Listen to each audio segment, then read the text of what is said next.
దాత్రి చూసుకోవాలి కదా దాత్రి, అంత కేర్లెస్గా ఉంటే ఎలా?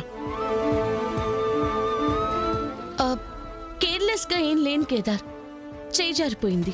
దాన్నే కేర్లెస్గా ఉండడం అని అంటారు. ఇవన్నీ శ్రీవల్లి ఎంగేజ్మెంట్ కోసం తెచ్చినవి, నీకు తెలుసు కదా. కొంచెం జాగ్రత్తగా ఉండొచ్చు కదా. అందరూ చూస్తున్నారు, అరవకుండా కూడా మాట్లాడొచ్చు. ఏంటి, నేను అరుస్తున్నానా? చెప్పు దాత్రి, నేను అరుస్తున్నానా? తప్పు నువ్వు చేసి నన్ను తప్పు పడుతున్నావేంటి? ఉన్నట్టుండి ఈ అబ్బి అమ్మ మీద అట్ట ఇరుసుకు పడతా ఉండాడు. అసలేమై ఉంటుందమ్మి? ఏమో అత్తయ్య, కేదార్ జగదాత్రి మీద ఇలా అరవటం నేనెప్పుడు చూడలేదు. ఈ మధ్య కొంచెం కూడా నీకు జాగ్రత్త లేకుండా పోతుంది. అవునా? సరే అయితే నువ్వే జాగ్రత్తగా ఇంట్లో పెట్టుకో. ఆగు దాత్రి, నాతో మాట్లాడ కేదార్. వెళ్ళు వెళ్ళు. నాకు మాట్లాడాలని అంత ఆశగా లేదు. చిన్నదానికి పెద్ద డిస్కషన్. ఏమైంది కేదార్ మీ ఇద్దరికి? ఇంత చిన్న విషయానికి ఎందుకు గొడవ పడుతున్నారు? ఏం చిన్న విషయం అక్క, డెకరేషన్ సామాన్ పగిలిపోతే మళ్ళీ తెచ్చుకోవాలి. కొంచెం జాగ్రత్తగా ఉండాలి కదా. కేదార్, జగదాత్రి కావాలని కింద పడేది కదా, దానికి ఎందుకు అంతలా అరుస్తున్నావు? ఫస్ట్ నేనేమీ అరవలేదు కదా యువరాజ్, జస్ట్ చెప్పా, తనే అరిచింది. కేదార్, చెప్పే పద్ధతి ఉంటుంది కదా. పాపం అమ్మాయిని అందరి ముందు నిలబెట్టి మాట్లాడితే తన మనసు ఎంత నొచ్చుకొని ఉంటుంది. వెళ్ళి క్షమాపణ చెప్పు. నేనెందుకు చెప్పాలన్నా, తను కూడా అరిచింది కదా. కేదార్, ఎవరు అరిచారన్నది పక్కన పెట్టు, తప్పు నీది. మాటతో అయిపోయేదాన్ని గొడవ వరకు తీసుకొచ్చావు. వెళ్ళి జగదాత్రికి సారీ చెప్పు. ఎస్, ప్లాన్ సక్సెస్ అయింది. వెళ్ళు. సరే అక్క. అత్తయ్య, కన్ఫామ్గా వీళ్ళేదో ప్లాన్ చేస్తున్నారు. అవునమ్మి, లేకపోతే ఇంత చిన్న విషయానికి ఇంత పెద్ద గొడవ పడతారా?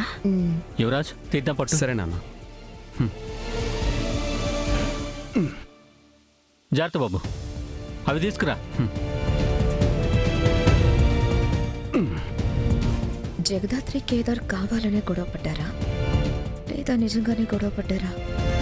అసలు వాళ్ళ మధ్య ఏం జరుగుతుంది? జాగ్రత్త. ఇక్కడ పెట్టబ్బోడా, పెట్టు. దాత్రి,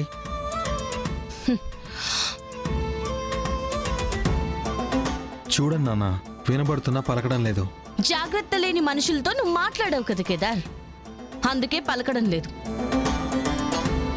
కేదార్, వెళ్ళి మాట్లాడు. వెళ్ళమంటుంటే వెళ్ళు.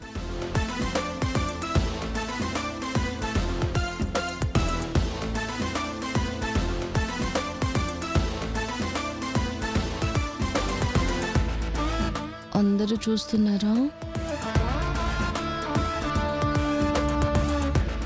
మొత్తం అందరూ చూస్తున్నారు.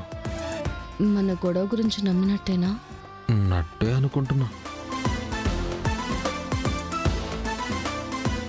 నీ బ్రెయిన్లెస్ చెల్లి మాత్రం స్కోప్ వేసుకుని మరీ చూస్తుంది. నా చెల్లిని మనతని ఎన్నిసార్లు చెప్పాలి? ఎప్పుడూ తిట్టే చెల్లి మీద ఉన్న ప్రేమ పక్కనే ఉండే భర్త మీద లేదన్నమాట.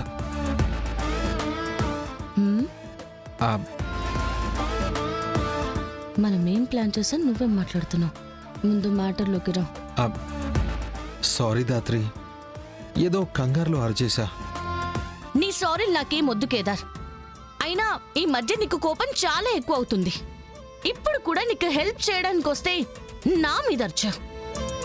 సారీ చెప్పాను కదా దాత్రి, ఇంకా నన్ను ఏం చేయమంటావు? సారీలు కాకుండా నువ్వు పనిష్మెంట్ తీసుకుంటేనే నా కోపం చల్లారుతుంది. సరే, నువ్వు ఏం పనిష్మెంట్ ఇచ్చినా నేను తీసుకుంటాను. సరే, నాకు కోపం తగ్గే వరకు నా పనులన్నీ నువ్వే చేయాలి. నీకు జస్ట్ హెల్ప్ చేస్తాను అంతే. సరే మేడం, తప్పు చేశాక తప్పుతుందా? ఓకే. హ్మ్. మొత్తానికి గట్టిదానివేనమ్మా జగదాత్రి. సారీతో పోనివ్వకుండా ఇంకోసారి తప్పు చేయకుండా పనిష్మెంట్ కూడా ఇచ్చావు. ఇంకోసారి భార్య మీద ఎరవాలంటే భయం ఉంటుంది. ఆ, నీకు కూడా ఉండుంటే బాగుండేది. అయ్యయ్యో ఎందుకు లేదే? నువ్వు ఎప్పుడు ఏ తప్పు చేసి ప్రాబ్లమ్స్ ఇంటి మీదకి తెస్తావో అని ప్రతి క్షణం నేను భయపడుతూనే ఉంటాను. ఆ, నన్ను అనే దానికైతే ముందుంటావు కదా. అమ్మి, మీ కొట్లు అట్లయిపోతే పోయి నిశ్చితార్థం పనులు చూడండి. పొద్దున్నే అందరూ వచ్చేస్తారు కదా. నిషి పద.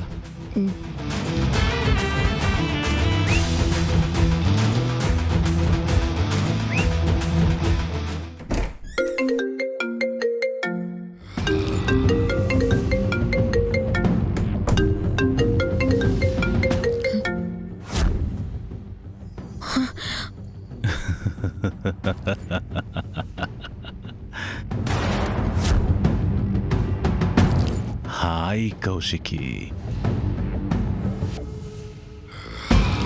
Menon, yeah, it's me Menon. Menon Menon ఎలా ఉన్నావు కౌశికి? ఇంట్లో ఏదో ఫంక్షన్లా ఉంది. ఓ మర్చిపోయాను, రేపు శ్రీవల్ ఎంగేజ్మెంట్ కదా. అయితే చాలా సంతోషంగా ఉండుంటావు. నన్ను అన్యాయంగా చంపేసి నువ్వు హ్యాపీగా ఉన్నావా కౌశికి? ఎలా ఉండనిస్తాననుకున్నావు?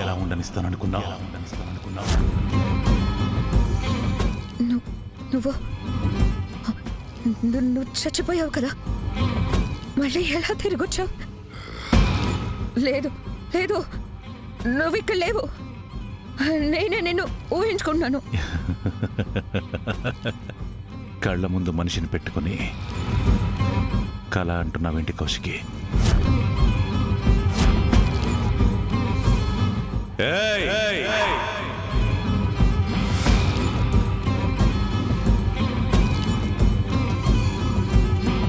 మనిషి కదిలిన మాట బయటికొచ్చినా చంపేస్తాను కౌశికి. నేను చచ్చిపోయానని తెలియగానే మీరు బ్రతికిపోయారని తెగ ఆనందపడిపోయినట్టున్నారు. మీననంటే చావని, చావుకి చావుండదని తెలీదా కౌశికి? కోరి కుటుంబం మీదకి తెచ్చుకున్నావు, అర్థం కాలేదా? నీ కళ్ళ ముందే నీ కుటుంబంలో ఒక్కొక్కరిని చంపుకుంటూ పోతా.